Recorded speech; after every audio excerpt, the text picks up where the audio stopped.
மாட்டு கொட்டைகளாகவும் மாடை பராமரிக்கக்கூடிய கூடாரங்களாகவும் மசீதுகளை ஆக்கி இருக்கின்றார்கள். அது இப்ப என்ன சொத்துக்களை எடுத்து ஏதோ பராமரிக்க போறோம், ஏன்பா இந்த மாதிரி செய்யற அப்படின்னாக்கா இதுக்கெல்லாம் இவ்வளவு தைரியம் ஏன் வந்தது?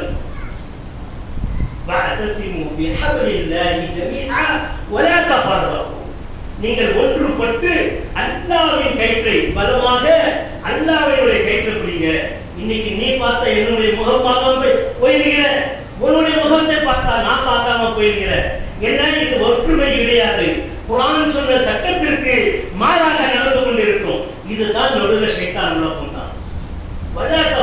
நீ பிரிந்து விடாதே. இன்னைக்கு கூட்டம் கூட்டமாக பிரிஞ்சிட்டோம். ஏதோ கூட்டம் கூட்டமாக இருந்துவிட்டு மார்க்கத்தை பணியில செய்கிற ஒரு பக்கம், இன்னொரு பக்கம் என்ன செய்யறோம்? நீயா நானா? நீ ஜன்னத்துக்கு போயா நான் ஜன்னத்துக்கு போவேனா? நீ சுவர்க்கத்துக்கு போவியா நான் சுவர்க்கத்துக்கு போறேனா? என் மூட்டை தான் உயர்ந்தது, உன் மூட்டை தான் உயர்ந்தது. இப்ப நமக்குள்ளான பிரச்சனை வந்துச்சு. இப்படி வந்தனால என்ன ஆயிடுச்சுன்னு சொன்னா, நீ தனியா வக்குவாரியத்தை சண்டை போட்டு நான் தனியா சண்டை போடுறேன், ஜெயிக்கிறது யார் பார்க்கலாம் அப்படின்னு. யாரும் ஜெயிக்க போறதில்ல. அவன் சும்மா கொஞ்சம் கொஞ்சமாக ஒன்றுபட்டு ஒரு அமைப்பு வச்சுன்னு சொன்னா எல்லா அமைப்புக்கு சேர்ந்துக்கணும். அப்போ பலத்தை காட்ட முடியும் நம்மால. ஆனா இதுக்கு அவங்க வச்சிருக்காங்க, நம்மளுக்கு கிடையாது. நம்ம வச்சிருக்காங்க, அவங்க வரமாட்டாங்க. இப்படி எல்லாம் போட்டு இன்னைக்கு ஒற்றுமை ஒன்று குறைந்து போயிட்டு. முதல்ல சட்டத்தை மதிக்காத இஸ்லாம் சொல்லாத காரணத்தினால் நம்முடைய சொத்துக்களை பராமரிக்காமல் போய் கொண்டிருக்கிறது. இரண்டாவது, நமக்கு ஒற்றுமை இல்லாத நிலையில நம்முடைய இஸ்லாம் அழைக்கப்பட்டுக் கொண்டு வருகிறது. மூன்றாவது விஷயம் இப்ப பார்த்துக்கங்க அன்புக்குரிய தோழர்களே, அல்லாஹ் ரப்பல் ஆலமீன் சொல்கிறான் தன்னுடைய குர்ஆனிலே, ஹுர்ரிம அலைக்குமுல் மைத்தத வத்தம வலஹமல் கின்ஸீர் வமா ஹுவ பிகைரில்லாஹ். நீங்க உண்மையிலே அல்லாஹ்வுடைய சட்டத்தை மதிக்கினால், நீங்கள் அல்லாஹ்வை மதிக்கக்கூடியவராக இருந்தால் என்ன செய்யுங்கள்? ஹுர்ரிம அலைக்குமுல் மைத்தத, செத்து போனதை நீங்க சாப்பிடாதீங்க. செத்து போனதை நீ சாப்பிடாதேன்னு முதல்ல அல்லாஹ் சொல்றான். இன்னைக்கு இரண்டாவது ஹுர்ரிம அலைக்குமுல் மைத்தத வத்தம, ரத்தத்தை நீ சாப்பிடாதேன்னு சொல்றான். ரெண்டு, வலஹ்மல் கின்ஸீர், பன்றியுடைய மாமிசத்தை சாப்பிடாதேன்னு சொல்றான். வத்தம வலஹ்மல் கின்ஸீர் வமா ஹுவ பிகைரில்லாஹ், அல்லாஹ்வுடைய பேர் சொல்லி அறுக்கப்படாததை நீ சாப்பிடாதேன்னு சொல்றான். இந்த 4 விஷயங்கள் நான் வச்சுங்க. இப்ப பாருங்க நம்முடைய நிலைமை எங்க போய் இருக்குதுன்னு சட்டு சிந்தித்து பார்க்க வேண்டிய கட்டாயம். ஹுர்ரிம அலைக்குமுல் மைத்தத, செத்து போனதை சாப்பிடாதேன்னு சொன்னான்.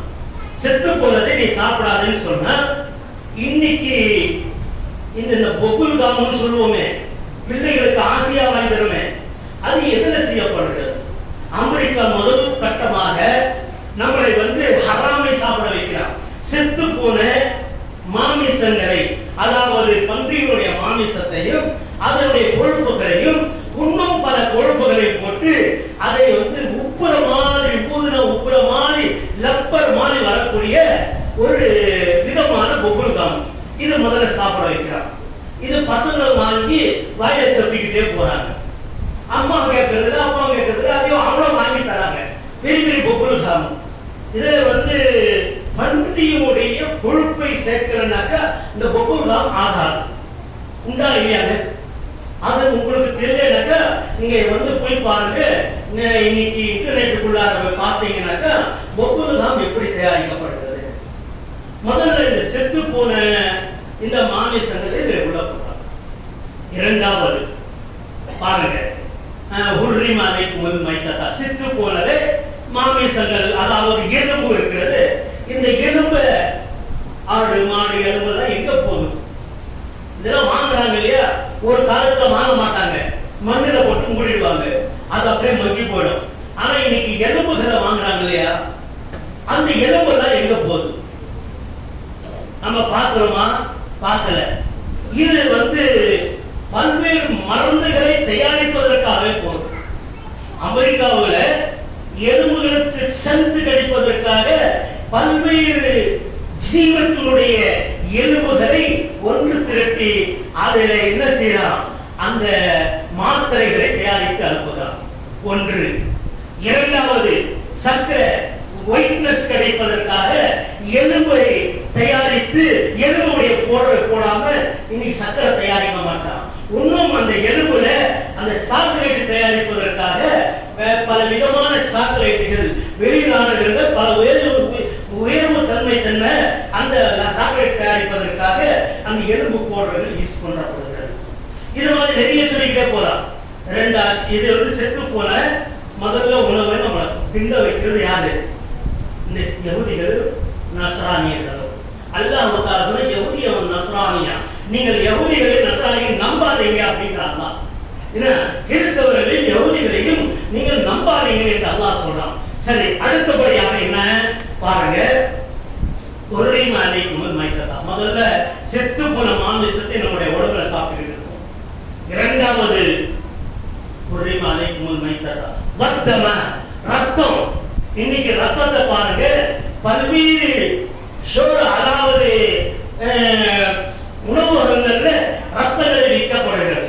அதனுடைய கறி போன்ற அந்த ரத்தங்கள் இருக்கிறது. அந்த ரத்தத்தை நீ ஏற்கிறதும் சாப்பிடுறதும் ஒன்றுன்றான்.